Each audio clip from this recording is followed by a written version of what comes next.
बिस्मिल्लाहिर्रहमानिर्रहीम अस्सलामुअलैकुम ते ਤੁਹਾਨੂੰ ਸਾਰਿਆਂ ਨੂੰ ਅਸਦ ਯਾਕੂਬ ਦੀ ਤਰਫੋਂ ਬਹੁਤ ਸਤਿ ਸ਼੍ਰੀ ਅਕਾਲ।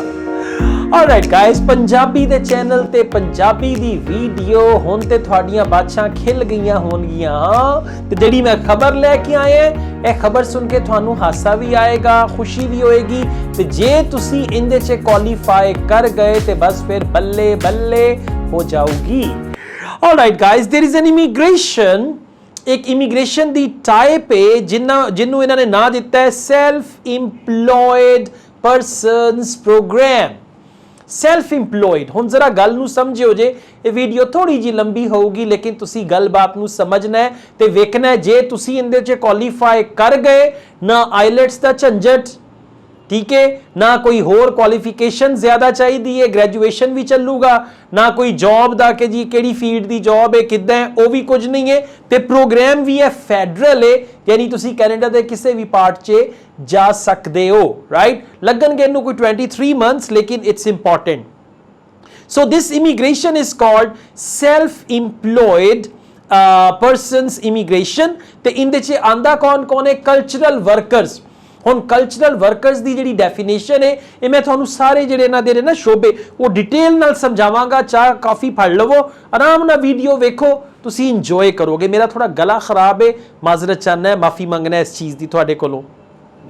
ਮਿਊਜ਼ੀਸ਼ੀਅਨਸ, ਕਿਸੇ ਨੂੰ ਤਬਲਾ ਚੰਗਾ ਵਜਾਉਣਾ ਹੁੰਦਾ ਹੈ, ਹਾਰਮੋਨੀਅਮ, all that musicians ਚਾਹੀਦੇ ਨੇ, ਆਰਟਿਸਟ ਚਾਹੀਦੇ ਨੇ, ਕੋਈ ਪੇਂਟਿੰਗ ਚੰਗੀ ਕਰਦਾ ਹੈ, ਕਿਸੇ ਦੀ ਡਰਾਇੰਗ ਚੰਗੀ ਹੈ, ਰਾਈਟ, ਐਂਡ ਐਥਲੀਟਸ, ਰਾਈਟ, ਕਿ ਤੁਸੀਂ ਕੋਈ ਗੇਮ ਚੰਗੀ ਖੇਲਦੇ ਹੋ, ਰਾਈਟ, ਗੇਮ ਕਰਦੇ ਹੋ, ਉਹਦੇ ਬਾਰੇ ਚ ਆ। So this is the program and they called it self employed persons program. Now ਹੁਣ ਆਪਾਂ ਵੇਖਨੇ ਆ ਕਿ ਇਹ ਪ੍ਰੋਗਰਾਮ ਕਿੰਨਾ ਵਾਸਤੇ ਆ ਤੇ ਇਸ ਪ੍ਰੋਗਰਾਮ 'ਚ ਕੀ ਕੁਝ ਹੋਊਗਾ। ਥੋੜੀ ਜੀ ਅੰਗਰੇਜ਼ੀ ਵੀ ਆਪਾਂ ਦੇਖ ਲੈਨੇ ਆ। ਮੈਂ ਸਾਰੇ ਲਿੰਕ ਤੁਹਾਡੇ ਨਾਲ ਸ਼ੇਅਰ ਕਰ ਲਏ ਨੇ, ਲਕੋ ਨਹੀਂ ਪਾਣਾ ਕਿਸੇ ਵੀ ਚੀਜ਼ ਦਾ। ਪਹਿਲੇ ਇਹਨੂੰ ਤਸੱਲੀ ਨਾਲ ਪੜੋ, ਵੇਖੋ, ਆਪਣੇ ਆਪ ਨੂੰ ਇਵੈਲੂਏਟ ਕਰੋ, ਫਿਰ ਵੇਖੋ ਜੇ ਤੁਸੀਂ ਇਸ ਕੈਟਾਗਰੀ 'ਚ ਆਂਦੇ ਹੋ ਤੇ ਗੱਲਬਾਤ ਅੱਗੇ ਵਧਾਓ। Self-employed individuals have the possibility of becoming permanent residents in Canada. All right, this is the federal program.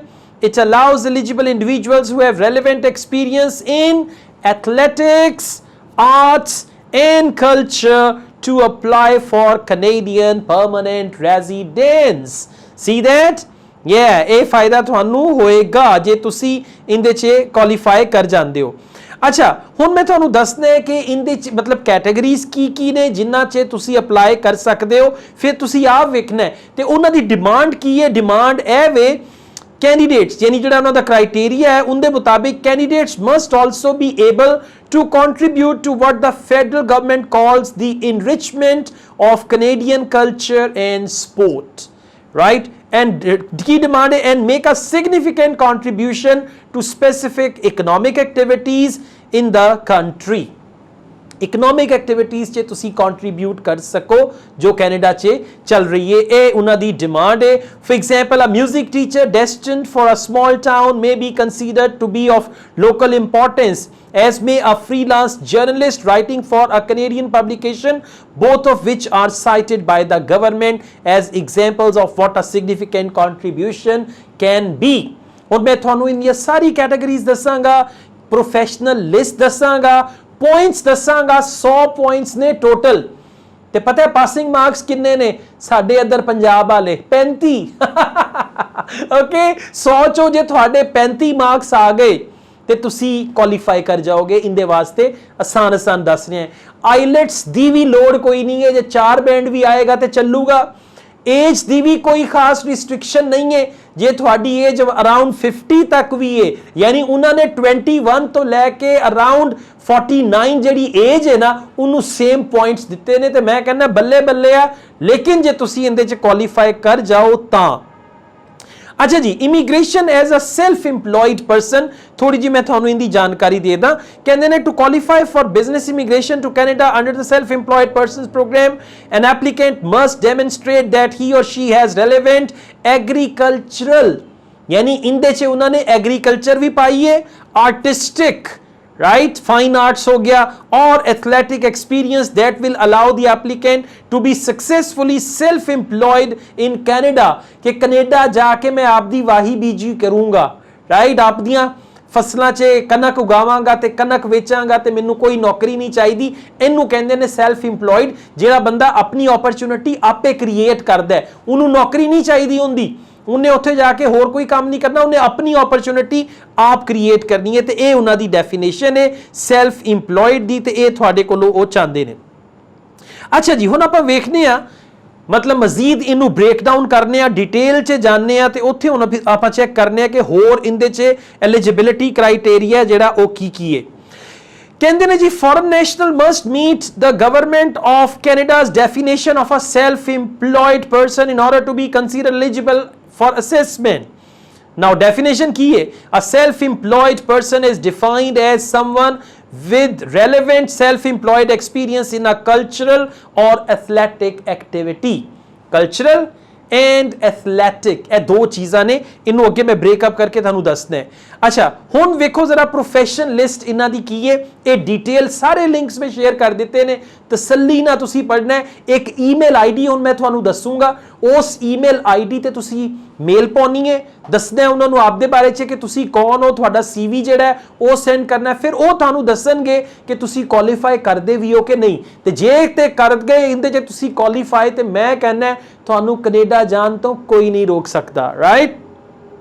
So categories की ने, तुसी आप डिटेल ना पढ़ लेना। एनीवेज लाइब्रेरियंस ने इहदे च, फिर उस तो बाद कंजरवेटर्स ने, क्यूरेटर्स ने जिहड़े म्यूजियम च काम करते हैं, ऑथर्स एंड राइटर्स ने, अगे कुछ कैटेगरीज ने जिहड़ियां तुहानू सुन के हासा भी आऊगा, एडिटर्स, जर्नलिस्ट्स, फिर उस तो बाद ट्रांसलेटर्स, फिर प्रोड्यूसर्स, डायरैक्टर्स, कोरियोग्राफर्स, जिन्होंने ठुमके चंगे लगाने आउंदे ने, वो भी जाके कनेडा च जाके ठुमके लगा सकते हैं।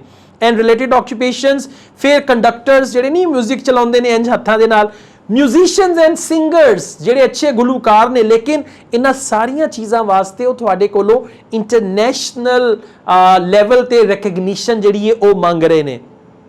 डांसर्स, एक्टर्स एंड कमेडियंस, ए भी ने, painters, sculptures and other visual arts, right. ये सारी इन्हां दी कैटेगरी है। होर भी ने, एथलीट्स भी ने, कोचेस भी ने, स्पोर्ट्स ऑफिशियल्स एंड रेफरी, ये सारे ने इहदे च। अच्छा, हुण मैं तुहानू डिटेल च दसांगा कि इन्हां दा पॉइंट सिस्टम की है।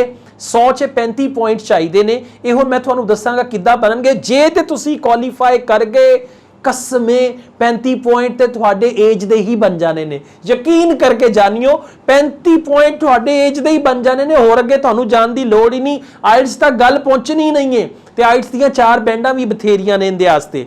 अच्छा जी, 5 कैटेगरीज ने जिथे तुहानू पॉइंट देंगे। सब तो पहले एक्सपीरियंस, मिनिमम 2 ईयर्स का होना चाहिए। मैक्सिमम पॉइंट एक्सपीरियंस देने 35। जे तुहाडा 5 साल का एक्सपीरियंस है तो तुहानू 35 पॉइंट्स मिलणगे। एज मिनिमम पॉइंट्स ने 10, राइट। जे तुहाडी एज 21 साल तो लैके 49 साल तक के, between 21 to 49 you will get 10 points for that. Isn't it amazing? Yeah, exactly, दस्सिया सी। एजुकेशन दे 25 पॉइंट्स ने, जे तुसी ग्रेजुएशन कीती है तो उत्थे तुहानू मेरा ख्याल है 15 पॉइंट्स जिहड़े ने मिल जाणगे। एबिलिटी इन इंग्लिश और फ्रेंच 24 पॉइंट्स, राइट। आइल्स जे करोगे 24 पॉइंट्स टोटल ने। एडेप्टेबिलिटी, एडेप्टेबिलिटी की है कि तुहाडा जिहड़ा स्पाउस है उन्हें भी जे ग्रेजुएशन कीती है तुहानू उनदे भी पॉइंट मिलणगे। टोटल इनदे 6 पॉइंट्स ने। जे तुहाडा कोई रिलेटिव है कैनेडा च उनदे पॉइंट्स मिलणगे। जे तुहाडा कैनेडियन एक्सपीरियंस है उनदे पॉइंट्स ने। जे तुसी कैनेडियन क्वालीफाइड हो उनदे पॉइंट्स ने। ये है जी तुहाडी एडेप्टेबिलिटी, राइट। हुण जरा चुकन्ने हो जाओ, ये सारे 5 क्राइटेरियाज चो तुहानू क्वालीफाई करन वास्ते सिर्फ जिद्दां नहीं साडे इंडिया पाकिस्तान च हुंदा 33 नंबर वाला पास है, तुहानू सिर्फ 35 नंबर चाहिए ने। पॉइंट्स किन्ने चाहिए ने? 35 पॉइंट्स चाहिए ने क्वालीफाई करन वास्ते। ते ये 35 पॉइंट तुहाडे एक्सपीरियंस चो भी निकल सकते ने। जे 5 साल का एक्सपीरियंस है तो 35 पॉइंट तुहाडे उत्थों ही आ जाने ने, सुक्के सुक्के। होर तुहानू किसे पासे जान दी लोड़ ही नहीं पैनी, आईलेट्स भी नहीं करना पैना। Isn't it amazing? Yeah. अच्छा जी, उस तो बाद years of experience 20 points ने, 2 साल दे experience दे 3 साल दे 25 points ने, 4 साल दे 30 points ने, ते जे तुहाडा 5 साल दा experience है तां तुहानू 35 point मिलणगे। एज दा मैं तुहानू दस देना, एज दे किन्ने points ने, मैक्सिमम एज दे 10 points ने, ते जे तुहाडी एज 21 to 49 तक है ते तुहानू 10/10 मिल जाणगे। 35 की मैं कहना तुहाडे 60-70 बन जाने ने उदां ही। एजुकेशन दे पॉइंट्स, जे मास्टर डिग्री है तो 5, जे थोड़ी यूनिवर्सिटी डिग्री है राइट उत्थे तुहानू 22 मिलणगे, जे थोड़ी यूनिवर्सिटी डिग्री है 2 साल वाली उत्थे तुहानू 22 पॉइंट मिलणगे। मतलब वेखो ना टोटल 35 चाहिए ने राइट। तो जे तुहाडे कोल अपना डिप्लोमा है या तुसी लो लेवल की क्वालिफिकेशन है उनके तुहानू घट मिलणगे। हाई स्कूल डिप्लोमा कीता है, +2 किसी ने कीता है उनके 5 पॉइंट्स मिल जाएंगे राइट एंड ऑल दैट।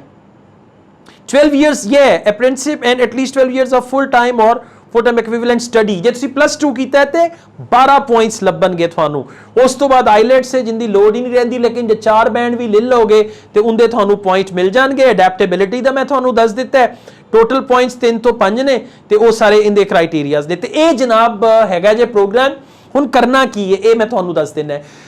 सब तो पहला ये जिहड़े मैं लिंक्स दिते ने इन्हां नू डिटेल ना स्टडी करो। फिर जिहड़ा ईमेल आईडी मैं तुहाडे नाल शेयर कीता है उत्थे एक मेल पाउणी है, तुसी उहदे च आपदा सीवी सेंड करना है ते वेखो किहड़ी कैटेगरी जे तुसी फॉल कर रहे हो।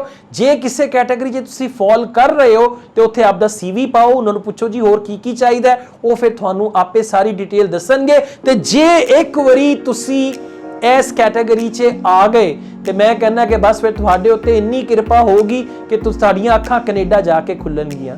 All the best guys, thank you very much. इस तो इलावा मैं आईएलटीएस ऑनलाइन कोचिंग भी देना है, जे किसी ने पढ़ना होए इहदे वास्ते ते तुहानू आईएलटीएस नहीं चाहिदा, 4 बैंडां ते बंदे दियां ऊंज ही आ जांदियां ने है राइट। से इहदे वास्ते लोड़ नहीं, जे ऊंज तुसी पढ़ना होए ते मेरा WhatsApp नंबर दिता है उहदे ते तुसी मेरे नाल राबता कर सकते हो। All the best, thank you very very much, take care, Allah हाफिज, सत श्री अकाल एंड गुड बाय।